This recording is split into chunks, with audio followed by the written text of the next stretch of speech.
Hello, and welcome back to Math Matters.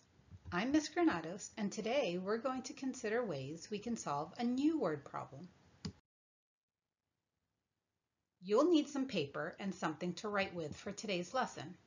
I'll give you about 30 seconds to gather those materials and come back.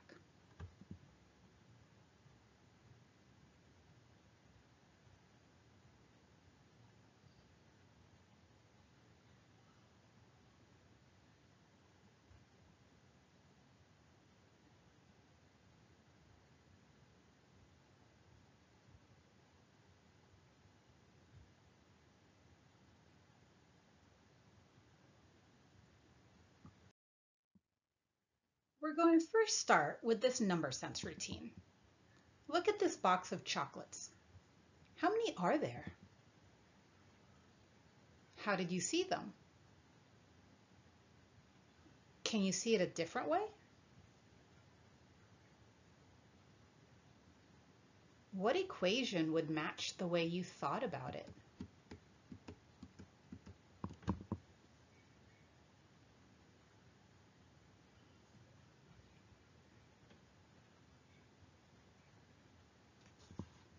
Maybe you saw it like this. 3 white chocolates here and here make 6. 3 milk chocolate and 3 more milk chocolate make another 6. 3 dark chocolate and 3 more dark chocolate make another 6. So 3 groups of 6 equals 18. Or maybe you saw 3 rows of 6 and skip counted. 6, 12, 18. Or maybe you saw 5, group of 4, another group of 5, another group of 4, and you knew that 5 and 5 made 10, and 4 and 4 made 8, so 10 plus 8 equals 18. All great ways to figure out how many chocolates are in that box. So let's move on to our problem for today.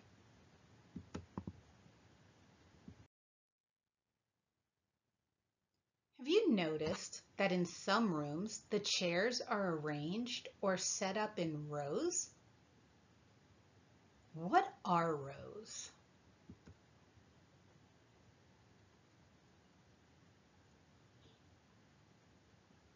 Chairs that are set up in rows form straight lines and usually have the same number of chairs in each row.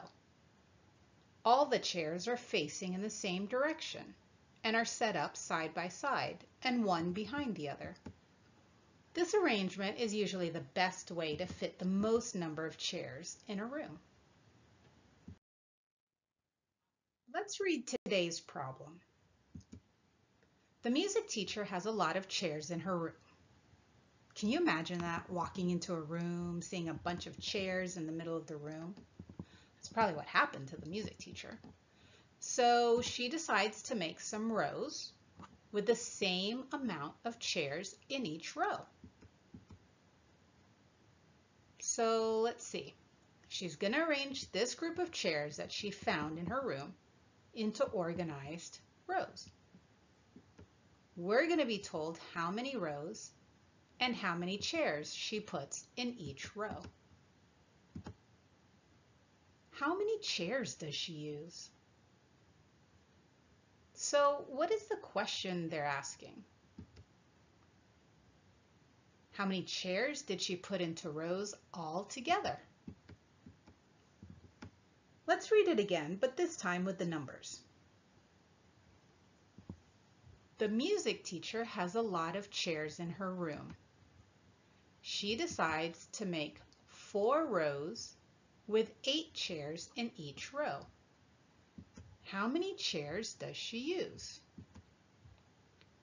Okay, so in our problem, how many rows is she making? That's right, 4 rows. And how many chairs is she putting in each row? Yes, in one row there are 8 chairs. And she's making 4 rows with 8 chairs in each row. Okay, go ahead and solve this problem on your paper. I'm going to give you 3 minutes of work time. If you finish before the time runs out, solve it another way.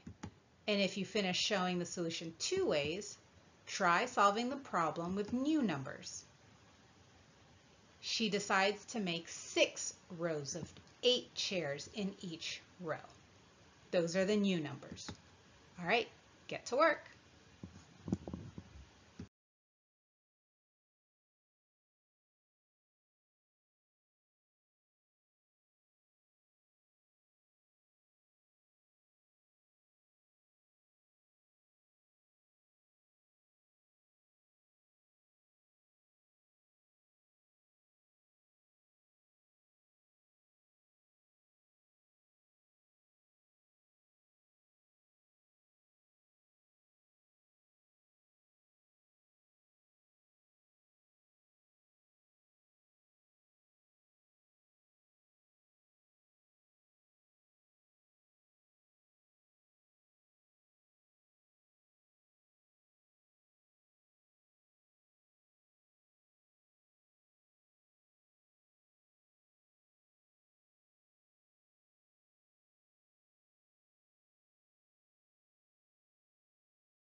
How did you figure it out? We're going to look at 2 student strategies. Let's look at Jack's strategy first. Jack drew 8 boxes in a row and repeated that 4 times. Then he skip counted by 8. 8, 16, 24, 32. 4 rows of 8 chairs is 32 chairs total. An equation to match this is 4 times 8 equals 32. Now, why did Jack draw 8 boxes in the first row? Well, yeah, because the music teacher put 8 chairs in each row. Why did Jack draw the 8 boxes 4 times? Exactly, because she put the chairs into 4 equal rows. So how many chairs total did the music teacher use? Yes, 32 chairs. Jill's strategy was different than Jack's strategy. Jill uses her doubles facts in addition. She knows that 8 plus 8 equals 16. Then she added 16 and 16 and got 32. She wrote 4 times 8 equals 32, so 32 chairs is the total. Take a look at these two strategies. What do you notice about them that are the same? What's different? I noticed that they both said 8, 16, and 32, and got 32 as the total number of chairs. I also noticed that Jack counted 24 when he was skip counting, but I don't see 24 in Jill's strategy. I wonder why not. Well, let's look at something first. In Jack's strategy, I can see each chair that the music teacher set up. But I can't see each chair in Jill's strategy. In her strategy, she adds 8 plus 8 and gets 16, just like the first 2 rows in Jack's strategy. Oh, I think I see it now.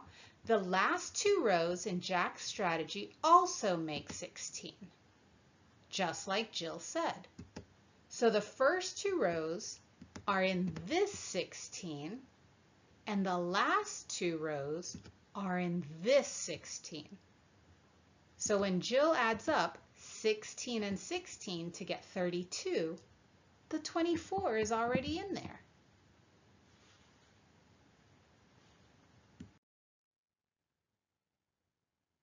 Let's take a moment to reflect on today's learning. How can you use a fact you already know to help you solve facts you don't know? And how can knowing your doubles and addition help you with your multiplication facts? Take some time now to share out or write down your thoughts to those questions.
So today we solved a multiplication word problem and compared 2 different strategies.